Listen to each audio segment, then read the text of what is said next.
But my only worry is if Rula first or slip a little bit, then Genji's gonna just fall down. Yeah, I think you might be right there. I do like the Rek'Sai being picked up just to try and shore up some form of early game here for Genji. It means that Clid will be able to rocket around his jungle and make sure that he can assist his lanes. Not that Ornn is a bad laner at all, and BDD is on the Zillion here as well, so he's going to be able to have some lane control at the same time. Kana has picked up the top lane Aurelia. Sorry, not Aurelia. Akali. Yeah, Akali. My brain is melting here. It's been quite a few games so far, but Akali has been locked in. And that's his decision into the Ornn. I don't necessarily see that as being like a counter or anything like that, but if you want to dive a backline and murder an Aphelios, and Akali's a pretty good champion for that. Yeah, but at the same time, they already have Braum and Zillion, which is... Right? Like, they need to fight, and they need to fight early.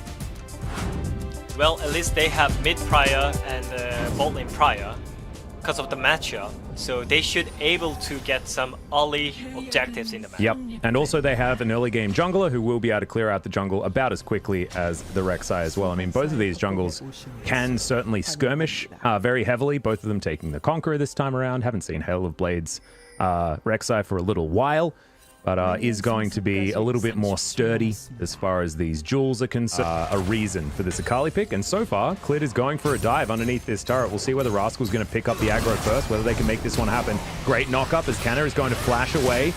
Jumps on forward as now Clid tanking up this turret, and Canna held onto the Shroud for so long and used it to guarantee his escape. He forced out 2 flashes and he managed to escape there, and they're getting free Drake because of that. And he's not gonna lose that many creeps either because of the TP. This is such a great super play by Kana right here. Yeah, really nice work. And the fact that Cuz was immediately there to lock down the Drake, and also look at the farm. Because Clid went all of that way, didn't clear out the Krug camp before he went for that dive. Get a smite away here as Clid may not even want to use it.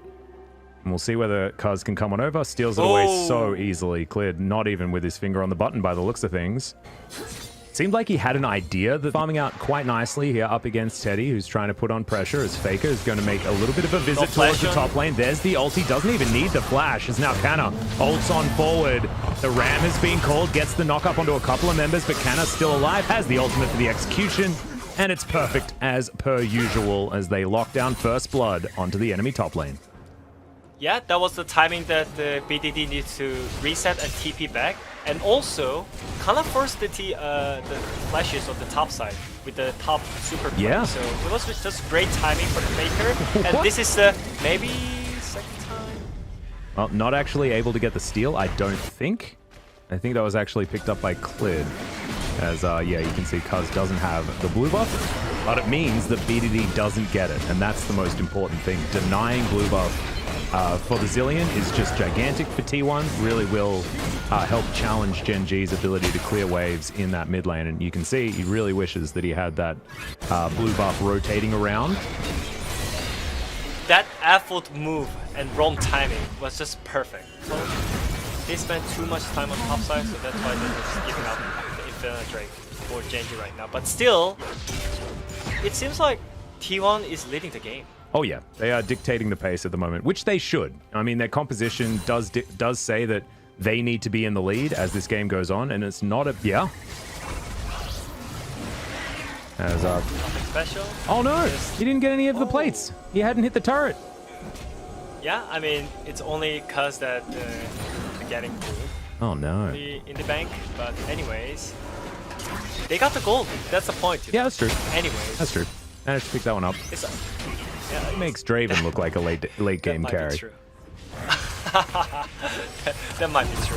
And they're trying second time. Looking for Canna once again. He is going to be able to get into his Shroud, but not going to be able to avoid the Void Rush, and Clid is going to get his revenge. That was clean, and it should be like that. Oh yeah. In my opinion. And this time around, Canna just got plain killed, and I mean, he died and he lost the first turret to Genji. Oh no! And we so Genji wins. I guess we go next. I mean, stats never lies, but yeah, we'll see what's gonna happen. 17 wins with first turret, 0 losses, guys. I hate to say it, But T1 stopped. Being headed with the 5-man collapsing on the mid lane, it seems like. Akali's is stuck on the top side. Yep, and there's bombs everywhere, being really annoying, as the Rift Herald not going to be stopped, and will take down a big chunk of that outer turret, especially seeing as it didn't have any turret plates. Oh, never mind that. She does. True Teddy right here. Very, very close as far as the bottom lane is concerned. Good flash comes out from Ruler, though, to escape the dazzle, as in goes the Olaf. Giant double knock up there with the Fates Call, but Ruler is still alive. Cosmic Radiance comes down, teleport to keep the Aphelios up, and no one is going to die just yet. They just instantly backed out when Zillion used ulti. That shows that they're just playing as a team.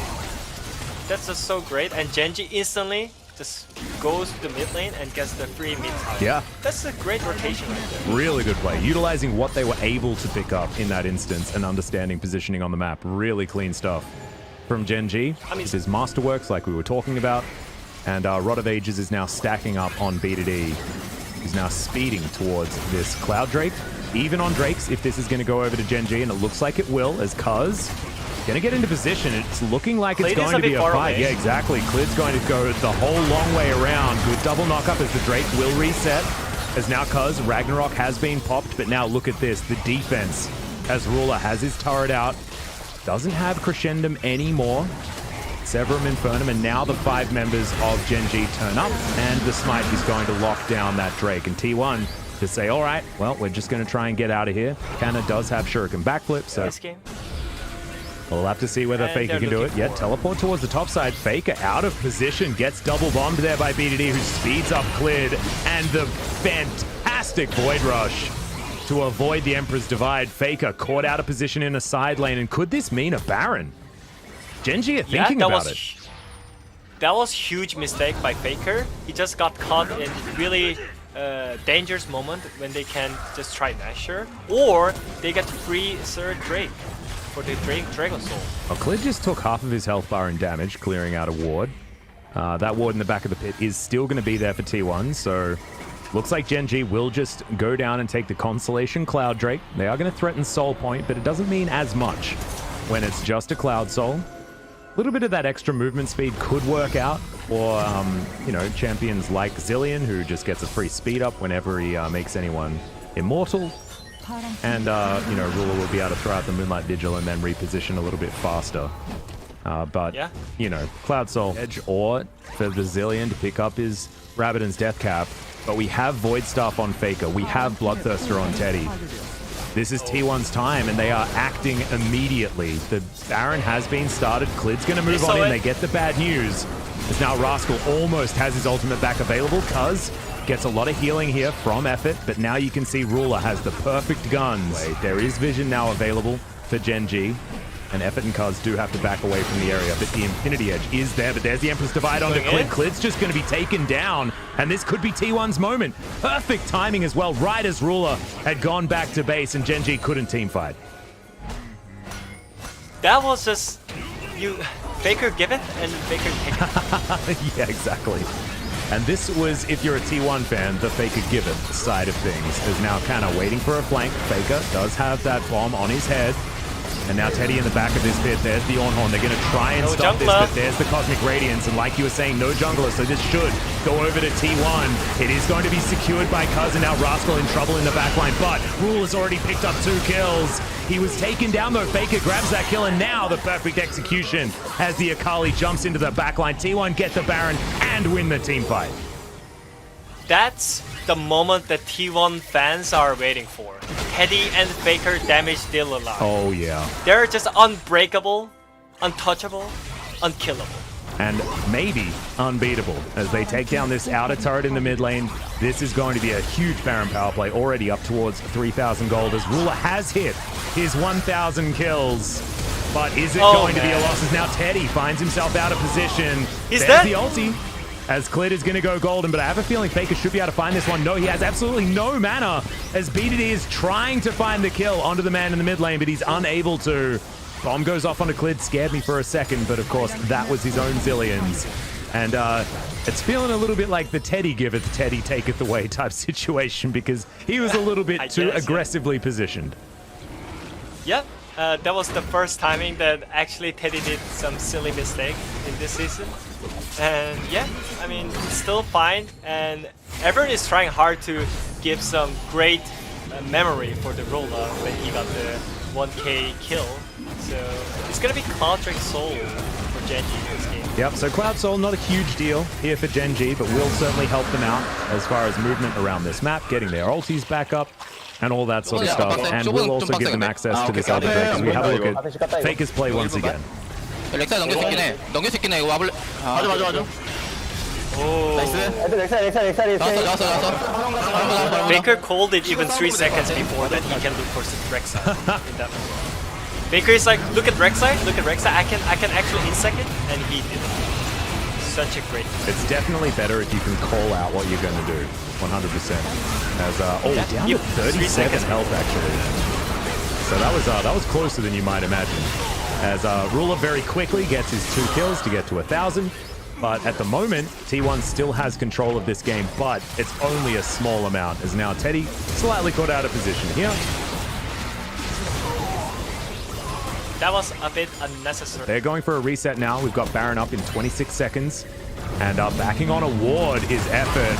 He should be okay. Fate's Call going to be available as all of the ultimates just going wide actually here for Genji. And now T1 thinking it might be their chance to go for a fight. Clid going to get taken down by the Undertow as now Canna gets into the backline. Ruler doesn't get any help, but the ultimate is going to be there from the Zillion. Rascal in trouble as Teddy just chasing after them. Ruler is going to fall as the Chrono Shift isn't going to work out for him. And T1, they may have just found their team fight and they may have just broken the base of Genji. That's the team fight one. T1. Their team fight is just so clean. They know what target they want to. Their focus is just so great, and they're looking for the end. Yeah, that's a teleport in from Canna just to stop that minion from going down as the first Nexus turret is going to fall. Cuz is going to go down as well. Chrono Shift back off cooldown like you were saying. The Cloud Drake helping out there, but the Ornn isn't going to be so lucky. Faker and Teddy both still alive as the Moonlight Vigil comes in. Double kill now for Ruler as he's chasing after Faker and Teddy. Teddy going to go down for the triple as now Ruler with the movement speed from this Zillion will just destroy Faker for the quadra kill. You can't overstep against this Genji squad, especially not when there's an Aphelios in the game. Is it gonna be end by Genji right now? It seems like it, actually. I mean, the death time is a pretty damn long. 15 seconds on Cuz, 20 on Effort, but there's still 30 seconds on Teddy, 40 seconds on Faker, and 30 on Canna. There will be some super creeps that Genji has to deal with, but you can see the teleport coming in just to make sure that they keep this creep wave alive. I think that Genji may have just got it. Yeah, with 1k goals, 1k kills, Ruler is memorizing his 1k kills with victory might be here. Effort is going to come in, doesn't have his ultimate available. He was so close, but it is going to be 7-1 and 2 here for Ruler. Second Nexus turret is going to fall down as well, and when it all felt like it was going T1's way, Genji turn it on its head and take game 1.